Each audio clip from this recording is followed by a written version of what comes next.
इस क्वेश्चन को करने से पहले अगर आप हमारे चैनल पे नए हो, आपकी अपनी वीडियोस को पहली बार देख रहे हो, तो वीडियोस को लाइक, चैनल को सब्सक्राइब और अपना पहला कमेंट फटाफट कर दो। अब इसी अच्छी बात से क्वेश्चन को पढ़ते हैं और देखते हैं क्या क्या रहे।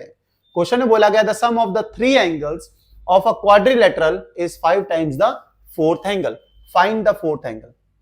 बड़ी सिंपल सी भाषा में बोला गया है क्वाड्रिलेटर के पहले 3 एंगल का जो सम होगा वो 5 टाइम्स होगा फोर्थ एंगल के। अब फाइंड करो फोर्थ एंगल क्या होगा। सबसे पहले क्वाड्रिलेटर के 4 एंगल होते हैं, चारों को हम मान लेते हैं कि जैसे फर्स्ट एंगल को मानता हूं x, सेकंड को y, थर्ड को z एंड फोर्थ को भी कुछ मान लेते हैं। तो वो चीज सबसे पहले लिखते हैं। ठीक, क्या मान रहा हूं मैं, एक रफली अगर मैं आइडिया देना चाहूं तो क्वाड्रिलेटरल फोर साइडेड पॉलीगन को कहते हैं और इसमें 4 एंगल होते हैं, एक ये, एक ये, एक ये, एक ये। इस एंगल को मैं मान लेता हूँ x है और ये एंगल कह देता हूँ y है, इसको कहता हूँ z है और ये फोर्थ एंगल को मैं कह देता हूँ a है। ठीक है, ए बी सी डी रफली मैंने मान लिया कि ये आपका क्वाड्रिलेटर है।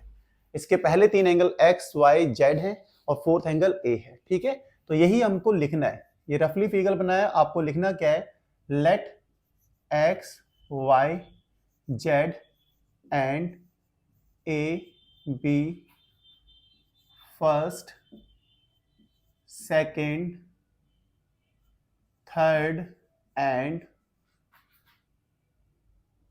Fourth angle. ठीक है, सेकेंड में एंड डी को यहां ऊपर लिख देते हैं। सही हो गया, ये हमने अज्यूम कर लिया। अब क्वेश्चन में गिवन क्या है कि पहले 3 एंगल का जो सम है, पहले 3 एंगल कौन है, x, y एंड z। ये क्या है, 5 times of the fourth angle, 5 times of the fourth angle. Fourth angle क्या रख रहा है, a। तो मतलब कहने का है x plus y plus z equal to क्या आ गया, 5a। ये क्वेश्चन में गिवन है आपको। अब आपको पता है कि angle sum property of a quadrilateral क्या कहती है कि सारे एंगल का सम क्या होता है, 360 डिग्री होता है। वी नो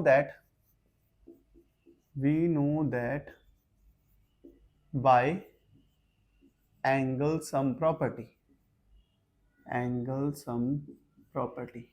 क्या पता है हमको एंगल सम प्रॉपर्टी से, ऑफ अ क्वाड्रिलेटरल भी लिख देते हैं, ऑफ अ क्वाड्रिलेटरल। क्या कहती है angle sum property, angle sum property कहती है सारे एंगल्स का सम क्या होता है, 360 डिग्री।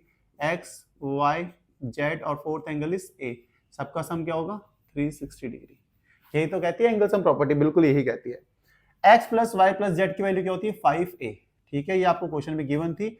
इन तीनों की वैल्यू आपको पता है, ये क्या है, x plus y plus z is 5a, given था क्वेश्चन में, लिख दिया, plus a equals to 360 degree. ठीक है, यहाँ रीजन लिखना चाहो तो लिख सकते हो, जो कि x plus y plus z equals to क्या है, 5a। ये आपको क्वेश्चन में गिवन है। ठीक है, यही प्लेस किया मैंने यहाँ पे, 5a plus a is 6a। ये हो जाएगा, बिल्कुल ये होगा, इक्वल्स टू 360 डिग्री। अब आपको पता है 6 यहाँ मल्टीप्लाई में, साइड चेंज करेंगे जरा, क्या हो जाएगा, डिवाइड में, 6 6 36, 60 डिग्री। तो a इक्वल्स टू क्या आ गया, 60 डिग्री। आपका फोर्थ एंगल तो फाइंड करना था, तो फोर्थ एंगल क्या हो जाएगा, fourth angle equals to 60 degree. यही आपको फाइंड करना था और बहुत ही प्यार से हमने फाइंड कर लिया। सब कुछ जो क्वेश्चन में गिवन था कि यार पहले 3 एंगल का जो सम है वो 5 टाइम्स है फोर्थ एंगल के, और सारे आपको पता है सारे एंगल का सम क्या होता है, 360 डिग्री होता है। बस बिल्कुल प्यार से आराम से हमने इस क्वेश्चन को कंप्लीट किया है। मुझे पूरी उम्मीद है कि आपको ये क्वेश्चन अच्छे समझ में आया होगा। अगर आया तो सबसे पहले कमेंट करो और मुझे बताओ किस किस को समझ में आया है, और ये भी बता सकते हो जिसको समझ में आया वो भी कमेंट कर सकता है, वो भी बता सकता है कि भाई साहब ना अभी बात नहीं पल्ले पड़ी, वो भी बता सकता है। कमेंट सेक्शन में कमेंट जरूर करना। मिलते हैं नेक्स्ट वीडियो में नेक्स्ट क्वेश्चन के साथ, तब तक के लिए bye bye, good night, take care.